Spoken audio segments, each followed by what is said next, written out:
Welcome back to NewsWire here on SportsGrid. We got the ultimate he said, she said story in sports betting this week. This lawsuit that is being filed against DraftKings with a response from one of the people involved in it. And let's bring in Sam McQuillan from Legal Sports Report.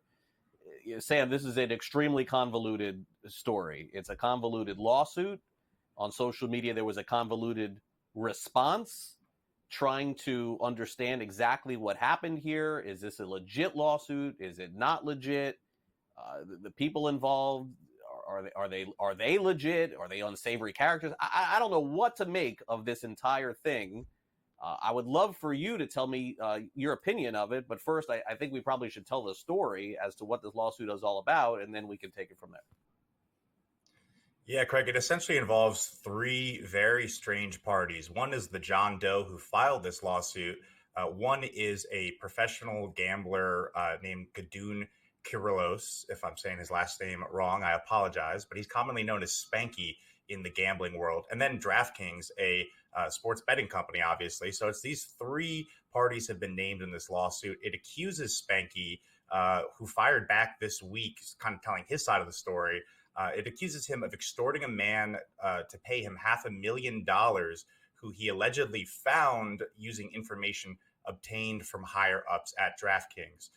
The lawsuit accuses Spanky of orchestrating an altercation on a subway platform in Long Island City, Queens, which is just a stone's throw away from where I am right now across the river. The lawsuit, which is identifies as John Doe, claims he was approached by a masked man during his commute into the city, who then threatened to kill him if he didn't pay $500,000 to Spanky. And then it goes on to say that Spanky allegedly got the information where he would know the whereabouts of this man and his commute from higher-ups at DraftKings who have access to your personal information as a bettor. Now, Spanky came out on social media this week saying that the person who filed the case, an attorney named Stephen Jacobs, is actually the John Doe who is identified in the case, the person who alleges that this extortion happened. He's an attorney at Herbert Smith and Freehill in New York. He claims that the two actually met through a mutual friend who then gave Jacobs money to launch a gambling partnership, what's known as using someone as a beard to place money at DraftKings without getting limited. You know, a guy like Spanky who claims he is banned from many sports books, limited at many sports books because they won't take his money. His gambling is too good. His information is too good. They typically use these guys known as beards, where these people aren't limited. They don't have a history with a sports book. They find them. They give them the money to place bets. They make money, and then they split the money afterwards. So Spanky came out and said that he actually won a substantial amount through Jacobs, about $350,000 in profits, along with $14,000 in bonuses. And what he says happened, Spanky's side of the story, is that Jacobs tried to withdraw the money. He then was hit with a roadblock from DraftKings, which required him to sign some paperwork. He kind of got cold feet, Spanky says. Then Spanky tried to figure out what he could do to get this money out of this guy.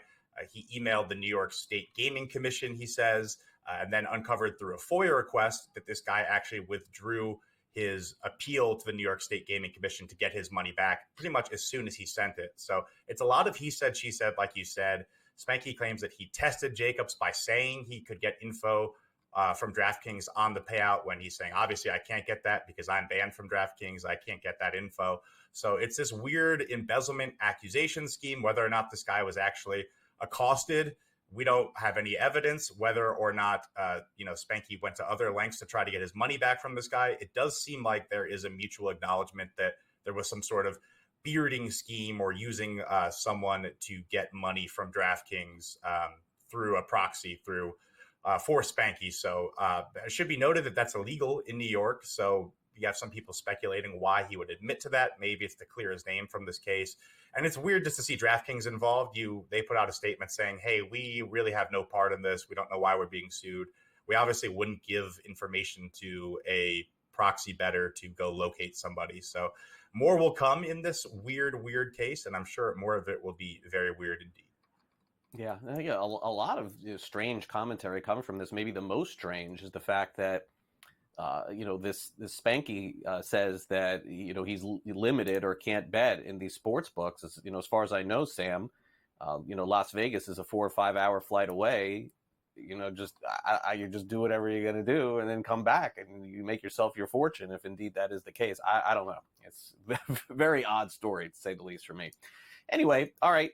Bally Bet, not really off to the best start when sports betting got legal over the last couple of years. And now there is some discussion that Massachusetts was going to have Bally Bet, but not going to have it, at least for the time being. I know that there's been a lot of turbulence with this and the company as well. Naturally, Bally inevitably is not going to be sponsoring these RSNs also in the future. So I wonder what the future of the name, by the way, Bally Bet is.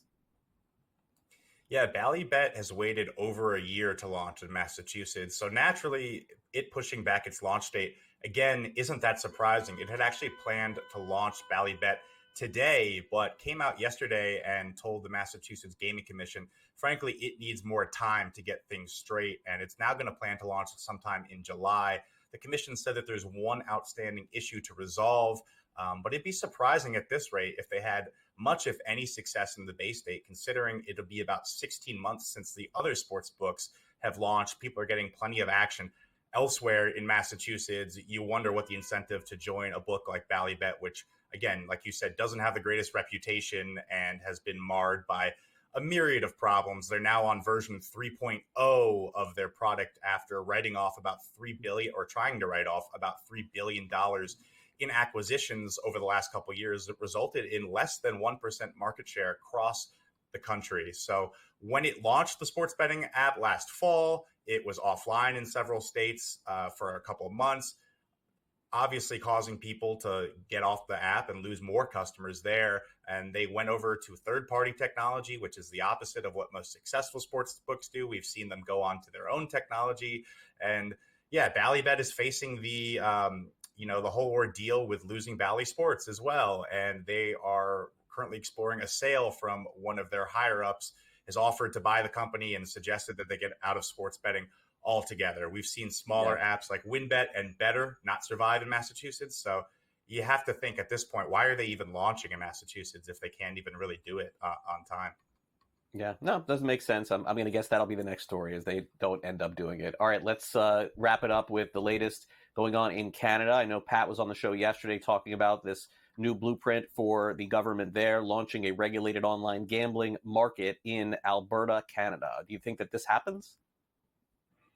Yeah, I think it'll happen by the end of the year. They seem pretty optimistic from the reporting that Pat did. It's kind of the only steps forward are going to be negotiating with the 45 First Nations tribes and the land-based casino operators. But it could be a really big opportunity for the global gaming companies that are trying to get in the state. It's the fourth largest province in Canada and home to 3.3 million adults, where importantly, the legal age of gambling is only 18. So that opens up a bigger market to these companies. And it's going to use Ontario's model as a blueprint. And market analysts are suggesting that could mean about $700 million in gaming revenue in the first year, which would be, I believe, the seventh largest market in North America for gaming operators. So could be a huge boon for companies like DraftKings, FanDuel that, haven't got much traction in terms of legalizing iGaming and sports betting in the States. Right. Now you go up north, you have this huge market, which most importantly is going to have iGaming, which would be a huge, huge boon to their business. So we'll have to see what happens at the end of the year, but it's looking pretty good right now for the gaming companies who want to enter Canada. Yeah, could be an exciting time. FanDuel, DraftKings, and some of the others normally dominated by some of the other companies. Thanks again. Appreciate you coming on, Sam. Yep. Thanks a lot, Craig.